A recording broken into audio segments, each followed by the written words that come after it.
Assalamualaikum warahmatullahi wabarakatuh. Salam sejahtera bagi kita semua. Om Swastiastu, Namo Buddhaya.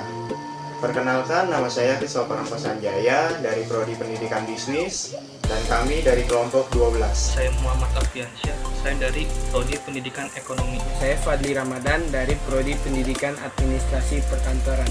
Saya Muhammad Dafir, saya dari program studi Pendidikan Bisnis. Saya Najwa Kristina dari Prodi Pendidikan Ekonomi. Saya Sandini dari Prodi Pendidikan Administrasi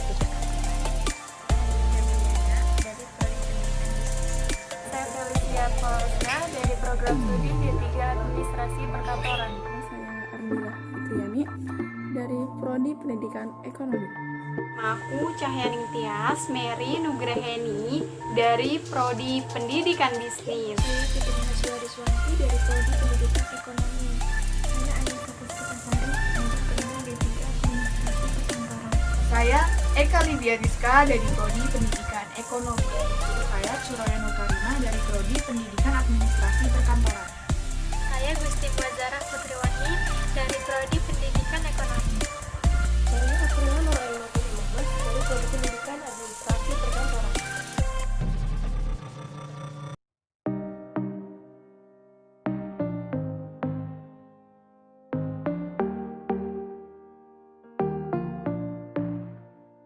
Kami kelompok 12 dari banyak program studi Fakultas Ekonomi, Ekonomi Administrasi.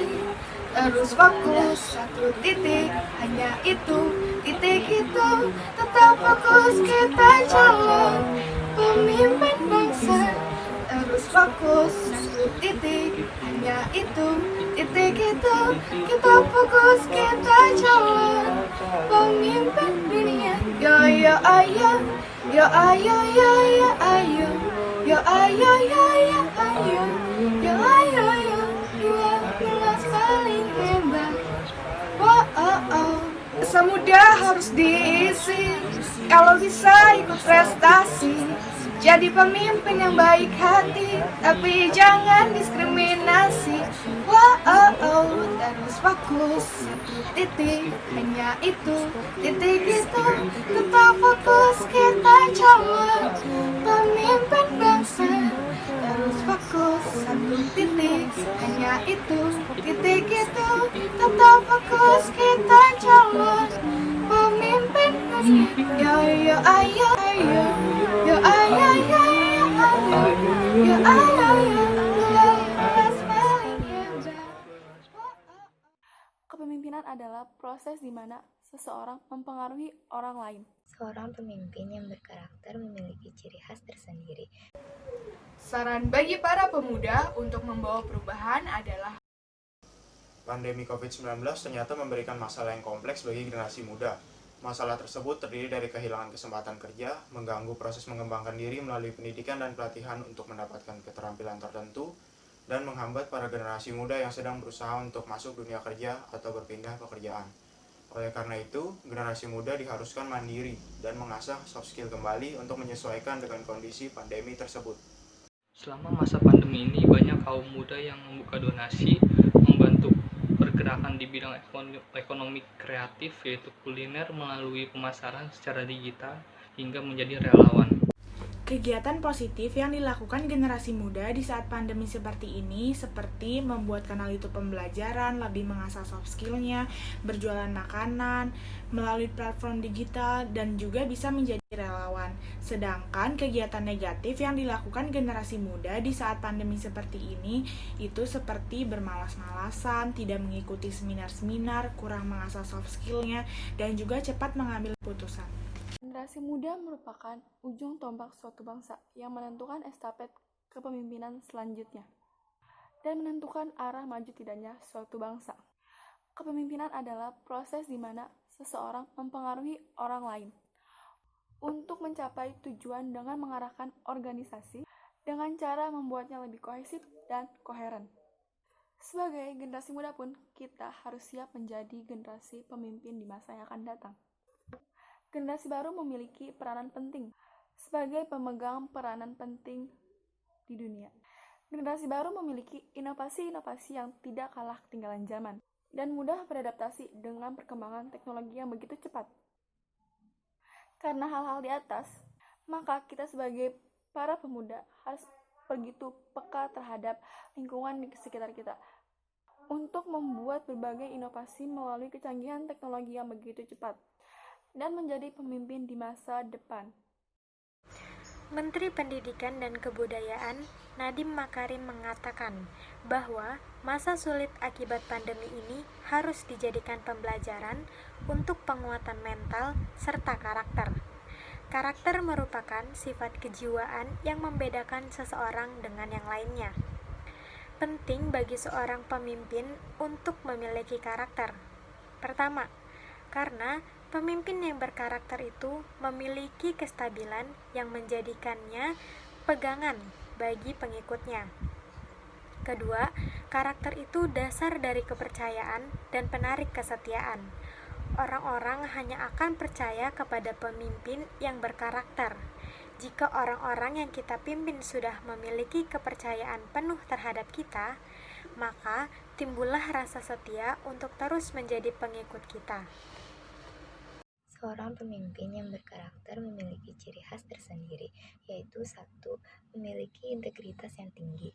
Pemimpin yang memiliki integritas memiliki kesatuan dalam perkataan, perbuatan, dan kelakuan sehingga orang-orang bawahannya akan mengikutinya. 2. Berkomitmen tanpa kompromi. Ketika seorang pemimpin menjunjung tinggi nilai kejujuran, bawahannya melanggar, maka ia dengan tegas untuk menindaklanjuti mereka. 3. Mempunyai disiplin yang tinggi. Seorang pemimpin yang baik bukan hanya dengan perkataan, tetapi juga menerapkan disiplin. 4. Siap berkorban untuk prinsip. Selanjutnya, hal yang dilakukan untuk mengembangkan sifat pemimpin berkarakter. Yang pertama, memiliki rasa percaya diri yang tinggi. Ini menjadi modal utama bagi seorang pemimpin karena dengan sifat ini orang lain akan percaya pada kita. Yang kedua, menambah wawasan, mulai dari manajemen tim, berkomunikasi dengan baik, penyelesaian masalah, dan lainnya. Yang ketiga, berani mengutarakan pendapat. Agar kita menjadi seorang pemimpin yang baik, kita tidak boleh takut akan perkataan orang lain dan harus berani menyampaikan aspirasi kita sendiri. Yang terakhir, jangan takut mencoba. Bagaimana cara kita mengetahui sesuatu akan gagal apabila kita tidak mencobanya? Tidak ada sesuatu yang benar-benar instan. Mie instan saja walaupun instan harus tetap dimasak kan? Sebagai seorang pemimpin, kita harus beradaptasi dengan apa yang harus dihadapi. Cara menjadi pemimpin yang tepat diantaranya yang pertama, berwawasan luas. Dengan begitu, pemimpin akan mampu mengambil keputusan yang tepat dalam berbagai keadaan. Yang kedua, bijaksana ketika menghadapi masalah. Yang ketiga, membangun komunikasi dan interaksi yang menyenangkan dengan cara tersenyum atau menyapa. Yang keempat, mau menerima masukan sehingga bisa belajar banyak hal baru dan melengkapi cara pandang dalam menghadapi masalah. Yang kelima, mau mengakui kesalahan dan kekurangan yang membuat orang lain semakin respect. Yang keenam, mau memberi apresiasi sehingga meningkatkan loyalitas orang lain kepada kita. Dimulai dari hal kecil seperti mengucapkan terima kasih. Dan yang terakhir, memiliki rasa empati. Contoh peranan pemuda yang berjiwa kepemimpinan di bidang pendidikan. Seperti yang kita ketahui bahwasannya, sistem pendidikan di Indonesia sangatlah tidak merata. Maka dari itu, peran pemuda di sini haruslah bisa memberikan sebuah perubahan bagi sistem pendidikan yang tidak merata ini.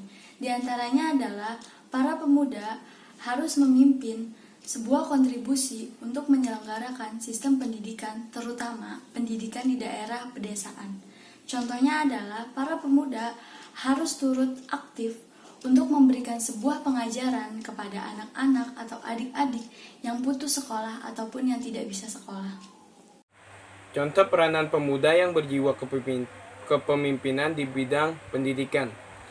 1. Rendahnya minat baca siswa di Indonesia yang membuat Indonesia berada di posisi 60 dari 61 negara. Dalam hal ini, peranan pemuda sangat dibutuhkan untuk meningkatkan minat baca siswa, yaitu dengan cara menanamkan budaya literasi sejak dini. Kepada para siswa, selain itu juga pemuda harus membuat tempat seperti taman baca agar para siswa dapat tertarik dalam membaca. Contoh peranan pemuda yang berjiwa kepemimpinan di bidang ekonomi, salah satunya yakni pemuda dapat menumbuhkan kesadaran akan entrepreneur skill terhadap anak-anak sejak dini. Nanti diharapkan bahwa anak-anak dapat menyadari bahwa menjadi seorang pengusaha muda akan membuat dan mendongkrak Indonesia dalam bidang perekonomian, terutama di masyarakat ekonomi ASEAN. Oleh karena itu, kontribusi dari generasi muda sangatlah penting untuk membangkitkan perekonomian di Indonesia. Contoh peran pemuda yang berjiwa pemilik di bidang ekonomi.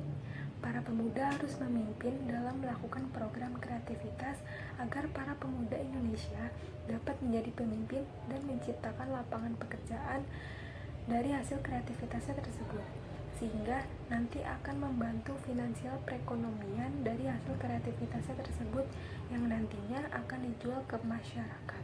Nah, jika terus berkembang akan meningkatkan perekonomian Indonesia karena adanya usaha dari kreativitas yang dimiliki oleh pemuda-pemuda Indonesia. Contoh peran pemuda yang berjiwa kepemimpinan di bidang sosial dan budaya. 1. Budaya kesenian Indonesia yang semakin lama tergantikan oleh budaya luar. Nah, di sini peran pemuda ialah mengajak kontribusi para anak muda lain untuk ikut berpartisipasi dalam kegiatan melestarikan kesenian budaya dan mengajarkan pada mereka untuk terus belajar mempelajari kesenian budaya seperti tarian daerah. Nah, hal ini bisa dilakukan dengan membentuk sanggar tari, menyelenggarakan pagelaran kesenian, dan sebagainya. Jadi dengan perkembangan zaman, semakin lama semakin memudar sikap gotong royong dalam masyarakat. Peran pemuda ialah dengan menggerakkan masyarakat untuk melestarikan kegiatan gotong royong dan mengadakan kegiatan penyuluhan tentang pentingnya bersosialisasi dengan tujuan memberikan bimbingan kepada masyarakat untuk peduli terhadap lingkungan sekitar mereka, saling berinteraksi antar sesama, dan saling menghargai perbedaan mereka. Kesimpulan dari semua materi-materi, pemimpin berkarakter memiliki kestabilan yang menjadi pegangan pengikutnya, karakter dasar kepercayaan, dan menarik kesetiaan orang-orang untuk percaya pada pemimpinnya. 2. Ciri-ciri pemimpin berkarakter: berintegritas, berkomitmen, disiplin, dan siap berkorban. Ketiga, tips menjadi pemimpin: berwawasan luas, bijaksana, komunikasi, dan interaksi yang menyenangkan, menerima masukan, mengakui kesalahan, memberi apresiasi, dan empati. Keempat, ada contoh peran pemuda pendidikan, ekonomi, sosial, budaya. Yang pertama ada pendidikan, penggerak sistem pendidikan di pedesaan, menanamkan budaya literasi sejak dini. Kedua, ekonomi, menanamkan jiwa entrepreneur sejak dini dan menjadi pemimpin dalam melakukan program aktivitas. Ketiga ada sosial budaya, penggerak kontribusi dalam kegiatan kesenian budaya dan penggerak masyarakat untuk bergotong royong. Saran bagi para pemuda untuk membawa perubahan adalah para pemuda sebagai penggerak dalam membawa perubahan harus selalu mengikuti perkembangan zaman dan harus memiliki jiwa kepemimpinan yang bertanggung jawab dalam menggerakkan organisasinya, berintegritas, tegas, dan bijaksana dalam menghadapi persoalan apapun, serta mempunyai visi dan misi yang jelas untuk tujuan perubahan menuju lebih baik, sehingga tercapainya kesejahteraan secara bersama. Terima kasih.